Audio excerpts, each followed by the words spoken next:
الحمد لله العلي الكبير اللطيف الخبير الحسيب على كل نفس بما كسبت والمجازي لها بما عملت وأشهد أن لا إله إلا الله وحده لا شريك له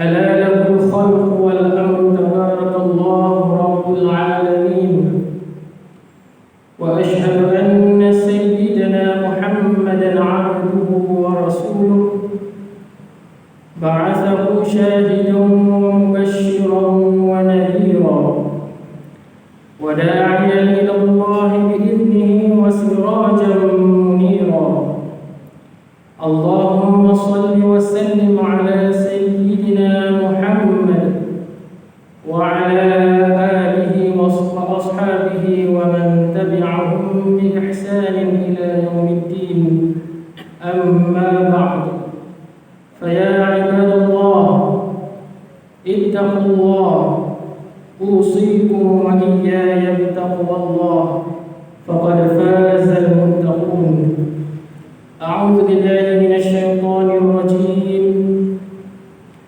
يا أيها الذين آمنوا اتقوا الله ولتنظر نفس ما قدمت لغد واتقوا الله إن الله خبير بما تعملون. Yang bermaksud, wahai orang-orang yang beriman, bertakwalah kamu kepada Allah dengan mengerjakan suruhannya dan meninggalkan larangannya, dan hendaklah setiap kamu melihat dan memerhatikan apa yang telah kamu sediakan untuk menghadapi hari esok, hari akhirat, dan bertakwalah kamu kepada Allah. Sesungguhnya Allah amat mengetahui akan apa yang kamu kerjakan.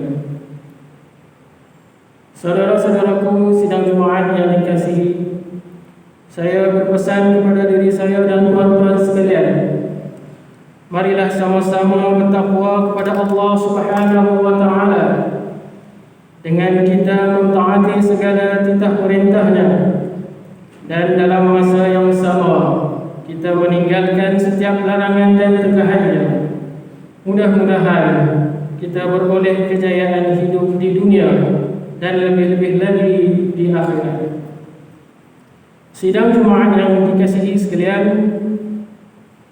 kita sebagai umat Islam yang beriman kepada Allah Subhanahu wa taala sepatutnya menyadari bahawa setiap musibah dan bala yang datang adalah merupakan amalan dan peringatan penting dari Allah Subhanahu wa taala untuk kita kembali mengingatinya dan segera bertaubat memohon keampunan darinya. Kita juga sepatutnya sentiasa mempersiapkan diri kita masing-masing dengan amal soleh sebelum kita dijemput untuk kembali kepadanya. Firman Allah Subhanahu wa taala pada ayat 155-157 dalam surah Al-Baqarah.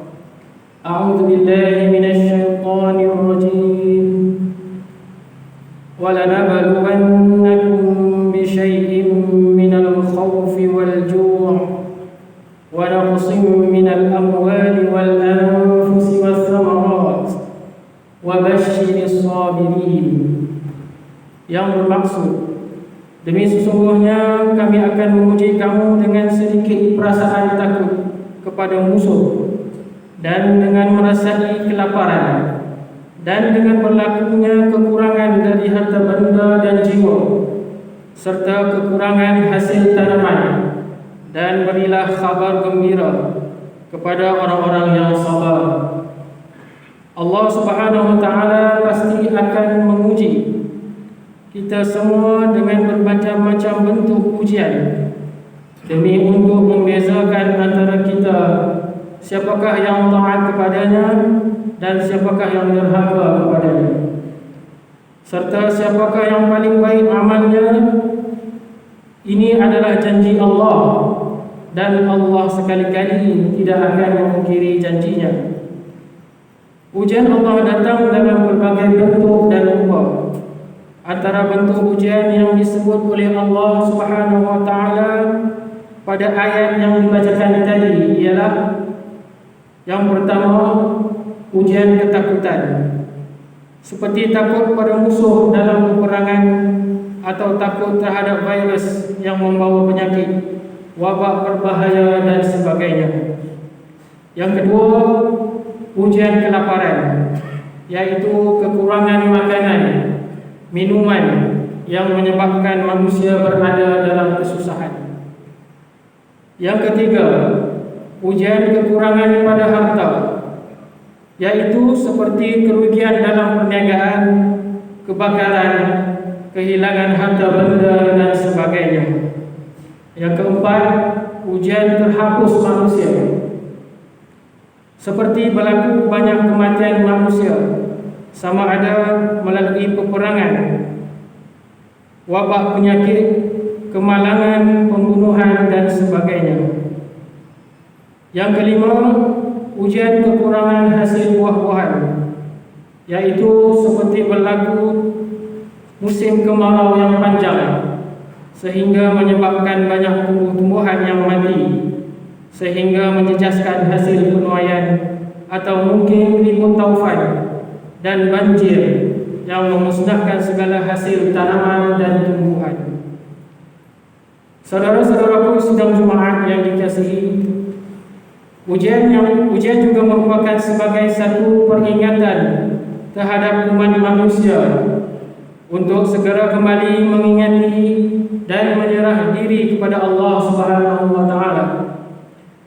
Ianya juga mungkin merupakan satu bala atau musibah yang dikenakan ke atas manusia disebabkan dosa-dosa dan maksiat yang dilakukan oleh manusia itu sendiri. Hari ini dan saat ini Allah Subhanahu wa taala sedang menguji kita dengan wabak penyakit yang menakutkan manusia seluruh dunia. Wabak ini telah mengorbankan lebih 1 juta nyawa di seluruh dunia. Bahkan di Malaysia pada saat ini berada dalam situasi yang agak membimbangkan, dengan kadar bilangan kes yang semakin bertambah. Rekod menunjukkan bahawa angka kes positif keseluruhan di negara kita setakat kemarin sudah melebihi 95,000 dengan lebih 400 kes kematian.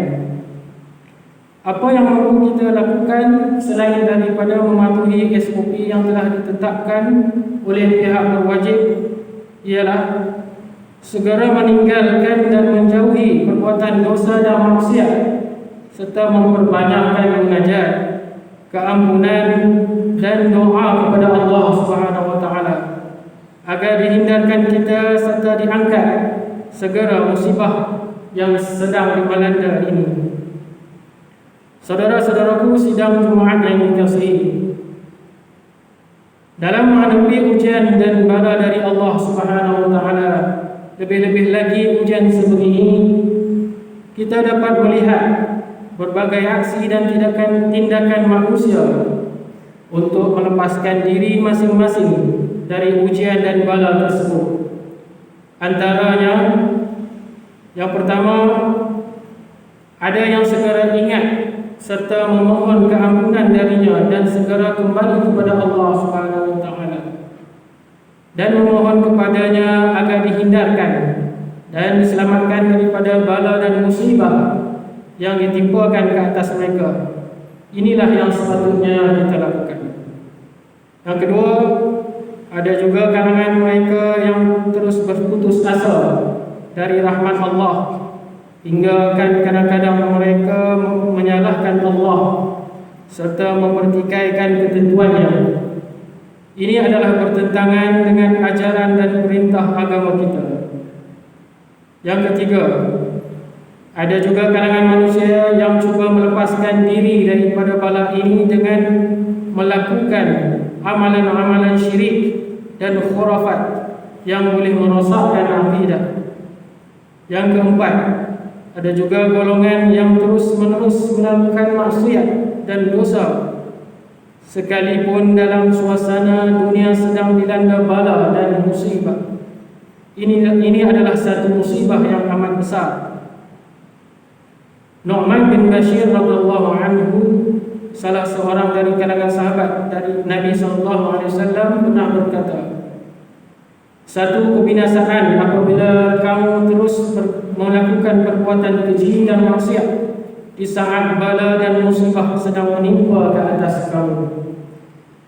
Sepatutnya bala dan musibah yang menimpa akan lebih menyedarkan kita serta lebih mendekatkan kita kepada Allah. Namun jika manusia masih lagi berdegil dan terus melakukan maksiat dan dosa di saat bala dan musibah sedang melanda, maka ini adalah satu musibah yang lebih besar atau malapetaka yang amat membimbangkan. Marilah sama-sama kita mengisafi diri, bertaubat dan segera balik kepada Allah Subhanahu wa taala. Berdoa dan meminta kepadanya agar segera diangkat wabak yang melanda ini dan menggantikan dengan keamanan serta ketenteraman seperti mana yang kita kecapi sebelum ini. A'udzu billahi minasyaitonir rajim. Alladzina idza asabatuhum musibah qalu inna lillahi wa inna ilaihi raji'un. Ulaika 'alaihim shalawatun min rabbihim wa rahmah wa ulaika humul muhtadun. Yang bermaksud yaitu orang-orang yang apabila mereka ditimpa oleh sesuatu kesusahan, musibah, lalu mereka berkata, sesungguhnya kami adalah kepunyaan Allah dan kepada Allah jugalah kami akan kembali.